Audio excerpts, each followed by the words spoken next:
श्री परमात्मने नमः। श्रीमद्भगवद्गीता अथ दशमोऽध्यायः विभूतियोगः।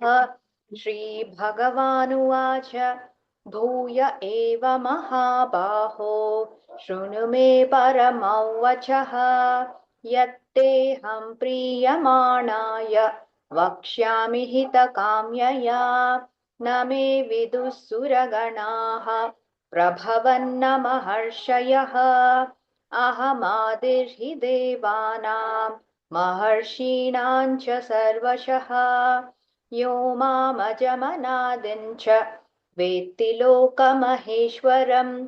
असम्मूढः समर्थ्येषु सर्वपापैः प्रमुच्यते बुद्धिर्ज्ञानमसम्मोहः क्षमा सत्यं दमः शमः सुखं दुःखं भवो भावः भयं च भयमेव च अहिंसा समता तुष्टिः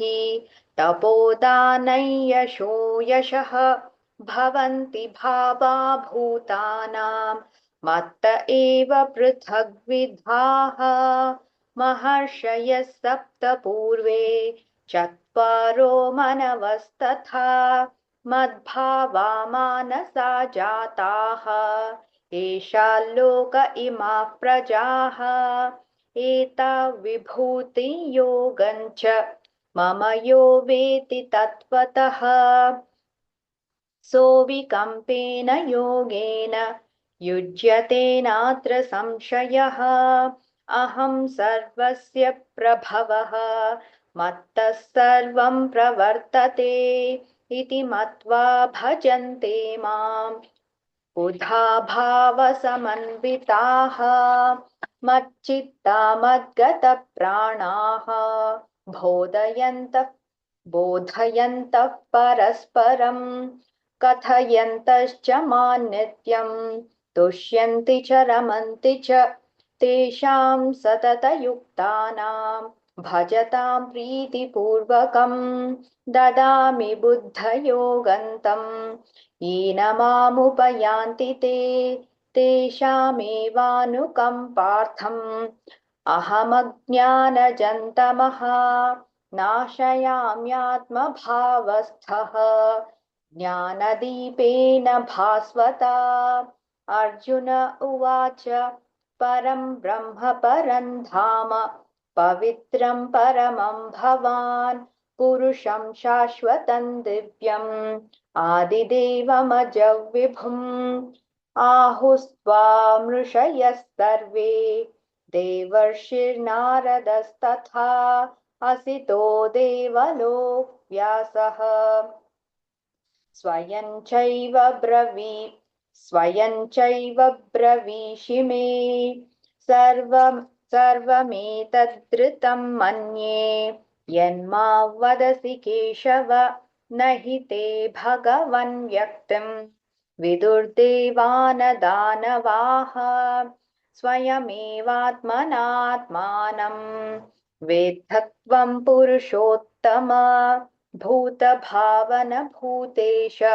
देवदेव जगत्पते वक्तुमर्हस्य शेषेण दिव्यह्यात्मविभूतयः याभिर्विभूतिभिर्लोकान् इमां स्वव्याप्य तिष्ठसि कथं विद्यामहं योगिन् त्वां सदा परिचिन्तयन् केषु केषु च भावेषु चिन्त्योऽसि भगवन्मया विस्तरेणात्मनो योगं विभूतिं च जनार्दन भूयः कथय तृप्तिर्हि शृण्वतो नास्ति मे मृतम्। श्रीभगवानुवाच हन्त ते कथयिष्यामि दिव्या ह्यात्मविभूतयः प्राधान्यतः कुरु श्रेष्ठ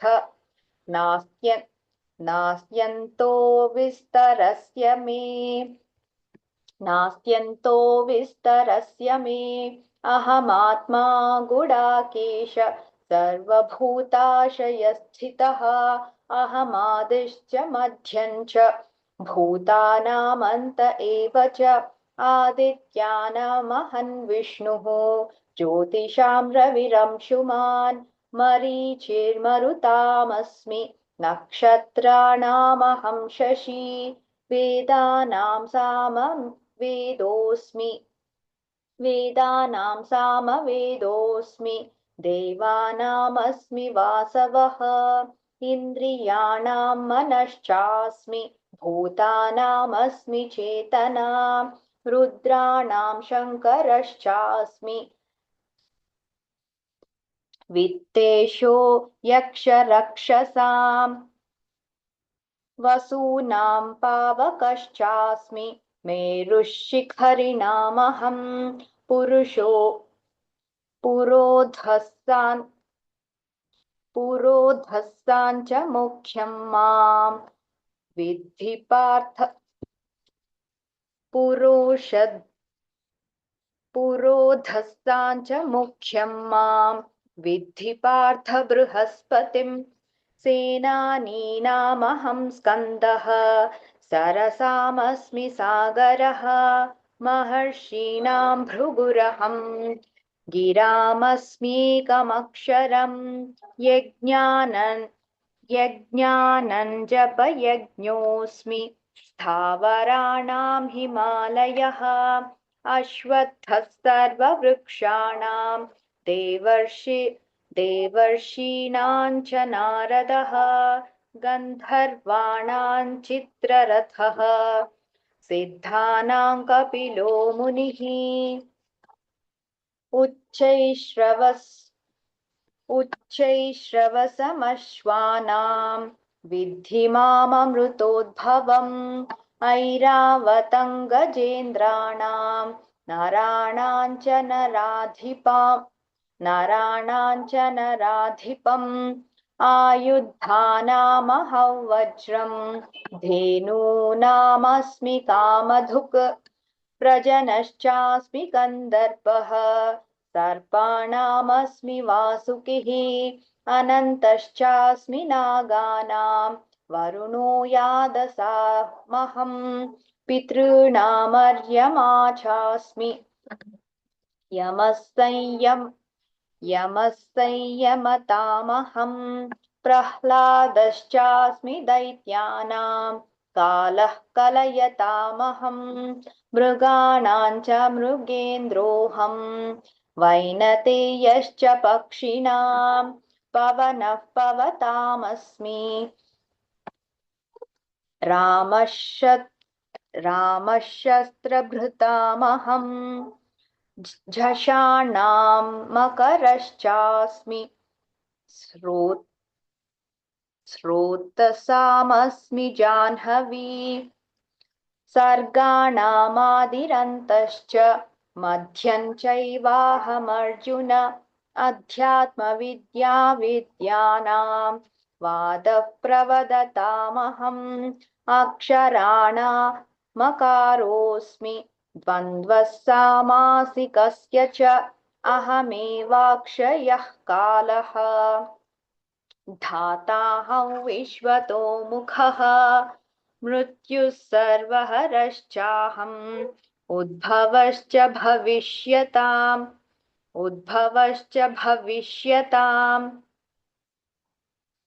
भविष्यताम् कीर्तिश्रीर्वाक् च नारीणां स्मृतिर्मेधा धृतिः क्षमा बृहत्सामथतासाम्नां गायत्री छन्दसामहं मासानां मार्गशीर्षोऽहम् ऋतूनां कुसुमाकरः द्यूतं छलयतामस्मि तेजस्तेजस्विनामहं जयोऽस्मि व्यवसायोऽस्मि सत्त्वं सत्त्ववतामहं ऋषीणां वासुदेवोऽस्मि पाण्डवानां धनञ्जयः मुनीनामप्यहं व्यासः कवीनामुशना कविः दण्डो दमयतामस्मि नीतिरस्मि जिगीषिताम् मौनं चैवास्मि गुह्यानां ज्ञानं ज्ञानवतात्महं यच्चापि सर्वभूतानां बीजं तदहमर्जुन न तदस्ति विना यत् स्यात् मया भूतं चराचरं नान्तोऽस्ति मम दिव्यानां विभूतीनां परन्तप ईषत् ईषदुद्देशतः प्रोक्तः विभूतेर्विभूते विभूतेर्विस्तरो मया यद्यद् यद्यद्विभूतिमत्सत्त्वं श्रीमदूर्जितमेव वा तत्तद्देवावगच्छत्वं मम तेजोंश सम्भवन् अथवा बहुनैतेन किं ज्ञातेन तवार्जुन विष्टभ्याहमिदं कृत्स्नम् एकांशेन स्थितो जगत् ॐ तत्सदिति श्रीमद्भगवद्गीतासु उपनिषत्सु ब्रह्मविद्यायां योगशास्त्रे श्रीकृष्णार्जुनसंवादे विभूतियोगो नाम दशमोऽध्यायः। ॐ श्री परमात्मने नमः। श्रीमद्भगवद्गीता अथ एकादशोऽध्यायः विश्वरूपदर्शनयोगः। अर्जुन उवाच मदनुग्रहाय परमं गुह्यमध्यात्मसङ्गितं यत्त्वयोक्तवचस्तेन मोहोऽयं विगतो मम भवाप्ययौ हि भूतानां श्रुतौ विस्तरशो मया त्वत्तः कमलपत्राक्ष माहात्म्यमपि चाव्ययम् एवमेतद्यथाथत्वम् आत्मानं परमेश्वर द्रष्टुमिच्छामि ते रूपम्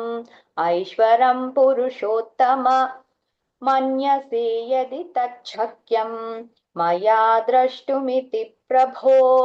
योगेश्वर ततो मे त्वं दर्शयात्मानमव्ययम्। श्रीभगवानुवाच पश्य मे पार्थरूपाणि शतशोत्थसहस्रशः नानाविधानि दिव्यानि नानावर्णाकृतीनि च पश्यादित्यान् वसून् रुद्रान् अश्विनौ मरुतस्तथा बहून्यदृष्टपूर्वाणि पश्याश्चर्याणि भारत इहैकस्थं जगत्कृत्स्नं पश्याद्य सचराचरं मम देहे गुडाकेश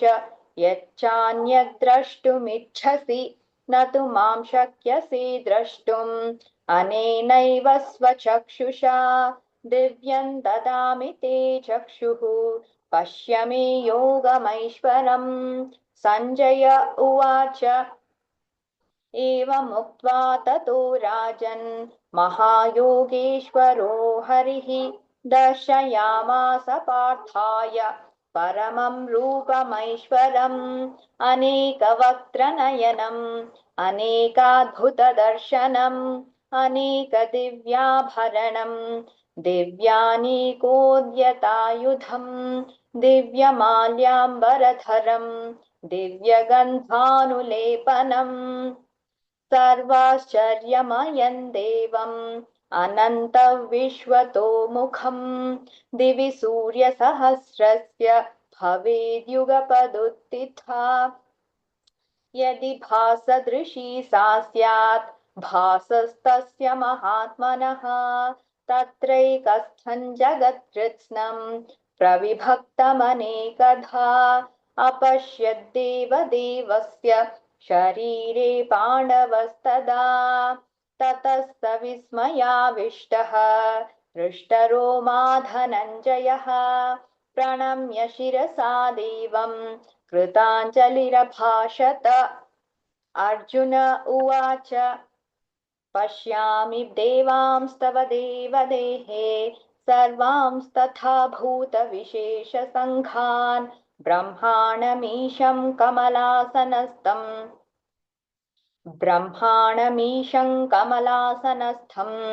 ऋषींश्च सर्वानुरगांश्च दिव्यान् अनेकबाहूदरवक्त्रनेत्रम् पश्यामि त्वां सर्वतोऽनन्तरूपम् नान्तन्न मध्यन्न पुनस्तवादिम् पश्यामि विश्वेश्वर विश्वरूप किरीटिनं गदिनं चक्रिणं च तेजोराशिं सर्वतो दीप्तिमन्तम् पश्यामि त्वां दुर्निरीक्ष्यं समन्तात् दीप्तानलार्कद्युतिमप्रमेयम् त्वमक्षरं परमवेदितव्यम् त्वमस्य विश्वस्य परन्निधानम् त्वमव्ययः शाश्वतधर्मगोप्ता सनातनस्त्वं पुरुषो मतो मे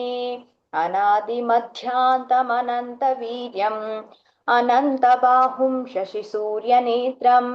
पश्यामि त्वां दीप्तहुताशवक्त्रम् स्वतेजसा विश्वमिदन्तपन्तम्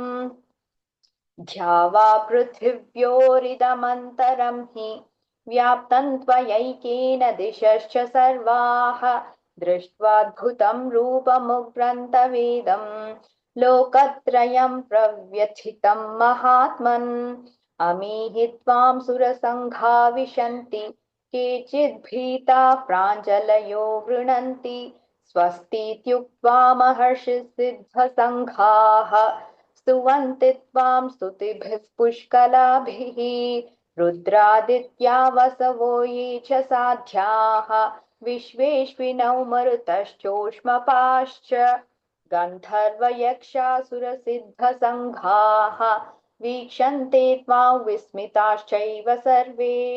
रूपं महत्ते बहुवक्त्रनेत्रं महाबाहो बहुबाहूरुपादम् बहूदरं बहुदंष्ट्राकरालं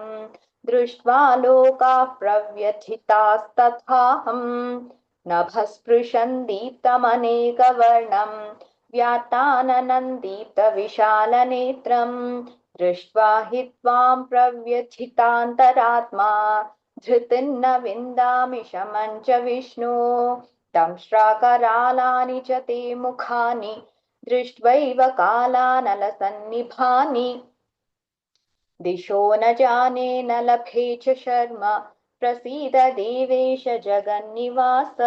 अमी च त्वां धृतराष्ट्रस्य पुत्राः सर्वे सहैवावनिपालसङ्घैः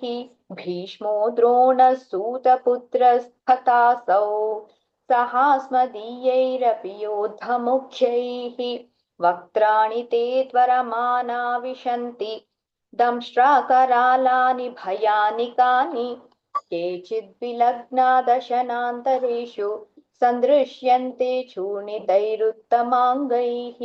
यथा नदीनां बहवोऽम्बुवेगाः समुद्रमेवाभिमुखा द्रवन्ति तथा तवामी नरलोकवीराः विशन्ति वक्त्राण्यभिविज्वलन्ति यथा प्रदीप्तं ज्वलनं पतङ्गाः विशन्ति नाशाय समृद्धवेगाः तथैव नाशाय विशन्ति लोकाः तवापि वक्त्राणि समृद्धवेगाः लेलिह्यसे ग्रसमानस्तमन्तात् लोकान् समग्रान् वदिनैर्ज्वलद्भिः तेजोभिरापूर्य जगत्समग्रम् तेजोभिरापूर्य जगत्समग्रम् भासस्तवोग्राः प्रतपन्ति विष्णो आख्याहि मे को भवानुग्ररूपः नमोऽस्तु ते देववर प्रसीद विज्ञातुमिच्छामि भवन्त्यमाद्यं न हि प्रजानामि तव प्रवृत्तिम् श्रीभगवानुवाच कालोऽस्मि लोकक्षयकृत् प्रवृद्धः लोकान् समाहर्तुमिह प्रवृत्तः ऋतेऽपि त्वान्न भविष्यन्ति सर्वे येव स्थिताः प्रत्यनीकेषु योद्धाः तस्मात् त्वमुत्तिष्ठ यशो लभस्व जित्वा शत्रून् भुङ्क्ष्व राज्यं समृद्धम् मयैवैते निहताः पूर्वमेव निमित्तमात्रं भव सव्यसाचिन् द्रोणं च भीष्मं च जयद्रथं च कर्णन् तथान्यानपि योद्धवीरान् मया हतां स्वञ्जहिमा व्यथिष्ठाः युध्यस्व जेतासि रणे सपत्नान् सञ्जय उवाच एतच्छ्रुत्वा वचनं केशवस्य कृताञ्जलिर्वेपमानः किरीटी नमस्कृत्वा भूय एवाह कृष्णं सगद्गदं भीतः प्रणम्य अर्जुन उवाच स्थाने ऋषिकेश तव प्रकीर्त्या जगत्प्रहृष्यत्यनुरज्यते च रक्षांसि भीतानि दिशो द्रवन्ति सर्वे नमस्यन्ति च सिद्धसङ्घाः कस्माच्च तेन न मेरन्महात्मन् गरीयसे ब्रह्मणोऽप्यादिकर्त्रे अनन्तदेवेश जगन्निवास त्वमक्षरं सदसत्तत्परं यत् त्वमादिदेवः पुरुषः पुराणः त्वमस्य विश्वस्य परन्निधानं वेत्तासि वेद्यं च परं च धाम त्वया ततौ विश्वमनन्तरूपम् वायुर्यमोऽग्निर्वरुणः शशाङ्कः प्रजापतिस्त्वं प्रपितामहश्च नमो नमस्तेऽस्तु सहस्रकृत्वः पुनश्च भूयोऽपि नमो नमस्ते नमः पुरस्तादथ पृष्ठतस्ते नमोऽस्तु ते सर्वत एव सर्व अनन्तवीर्यामितविक्रमस्त्वं सर्वं समाप्नोषि ततोऽसि सर्वः सखेति मत्वा प्रसभं यदुक्तं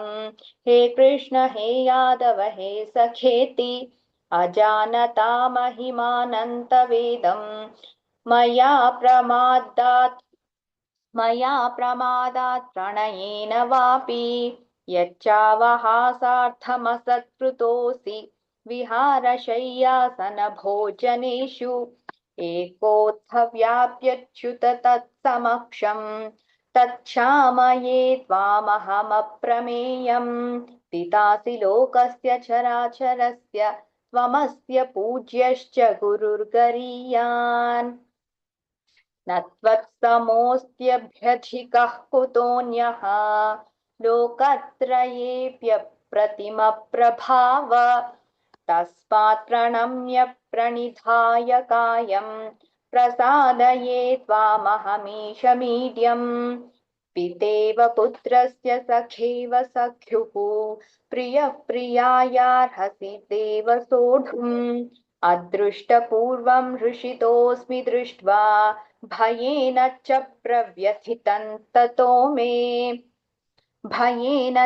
प्रव्यथितं मनो मे तदेव मे दर्शय देवरूपं प्रसीद देवेश जगन्निवास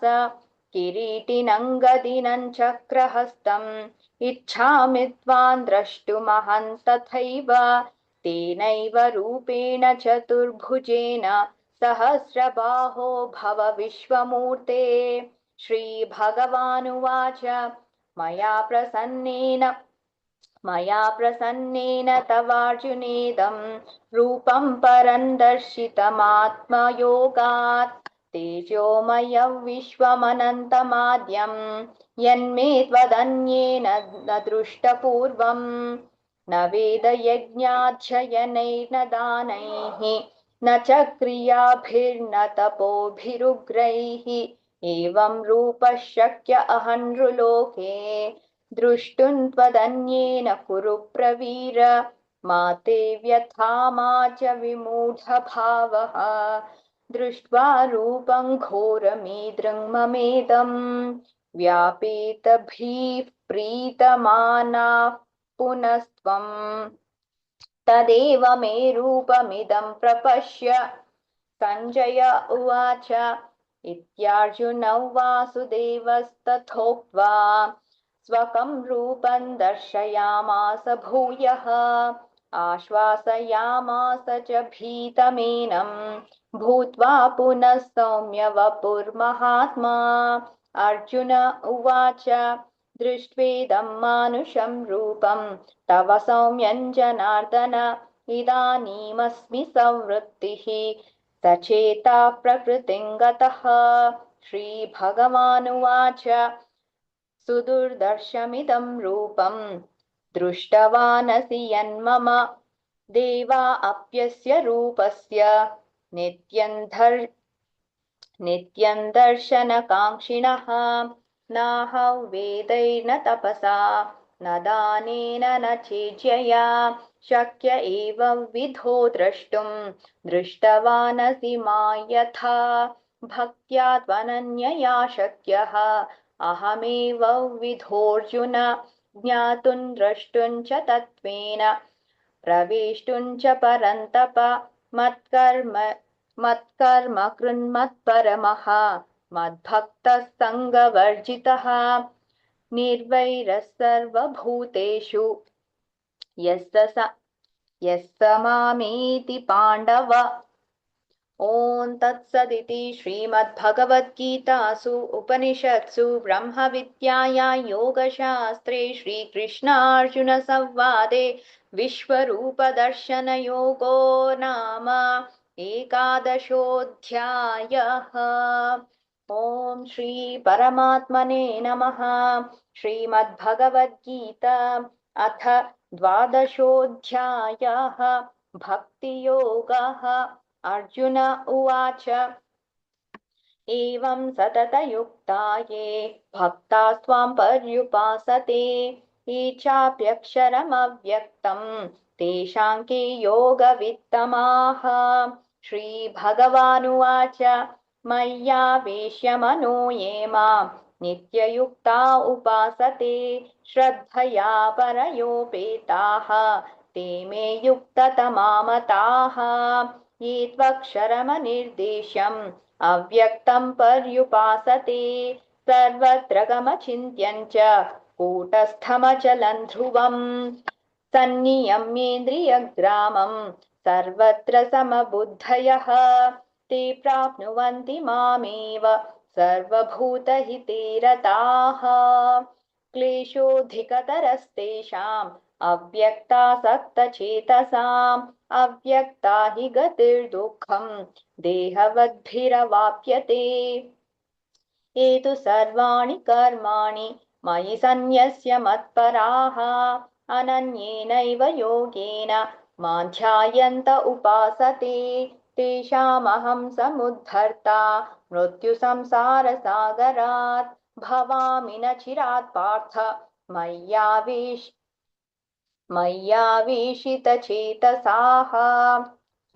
मय्यावेशितचेतसां मय्येव मन आधत्स्व मयि बुद्धिं निवेशय निवसिष्यसि मय्येव अत ऊर्ध्वन्न संशयः अथ चित्तं समाधातुं न शक्नोषि मयि स्थिरम् अभ्यासयोगेन ततः मामिच्छाप्तुं धनञ्जय अभ्यासेऽप्यसमर्थोऽसि मत्कर्म परमो भव मदर्थमपि कर्माणि कुर्वन् सिद्धिमवाप्स्यसि अथैतदप्यशक्तोऽसि कर्तुं मद्योगमाश्रितः सर्वकर्मफलत्यागं ततः कुरु यतात्मवान् श्रेयो हि ज्ञानमभ्यासात् ज्ञानाध्यानं विशिष्यते ध्यानात् कर्मफलत्यागः त्यागात् शान्तिरनन्तरम् अद्वेष्टा सर्वभूतानां मैत्रः करुण एव च निर्ममो निरहङ्कारः समदुःखसुखः क्षमी सन्तुष्टः सततं योगी यतात्मा दृढनिश्चयः मय्यर्पितमनो बुद्धिः यो मद्भक्तः स मे प्रियः यस्मान्नो द्विजते लोकः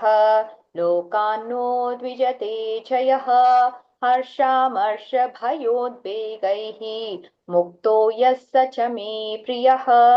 अनपेक्षः शुचिर्दक्षः उदासीनो गतव्यथः सर्वारम्भपरित्यागी यो मद्भक्तः स मे प्रियः यो न हृष्यति न द्वेष्टि न शोचति न काङ्क्षति शुभाशुभपरित्यागी भक्तिमान् यः स मे प्रियः समशत्रौ च मित्रे च तथा मानापमानयोः शीतोष्णसुखदुःखेषु समसङ्गविवर्जितः तुल्यनिन्दास्तुतिर्मौनी सन्तुष्टो येन केनचित् अनिकेतस्थिरमतिः भक्तिमान् मे प्रियो नरः ये तु धर्म्यामृतमिदं यथोक्तं पर्युपासते श्रद्दधाना मत्परमाः भक्तास्तेतीव मे प्रियाः ॐ तत्सदिति श्रीमद्भगवद्गीतासु उपनिषत्सु ब्रह्मविद्यायां योगशास्त्रे श्रीकृष्णार्जुनसंवादे भक्तियोगो नाम द्वादशोऽध्यायः।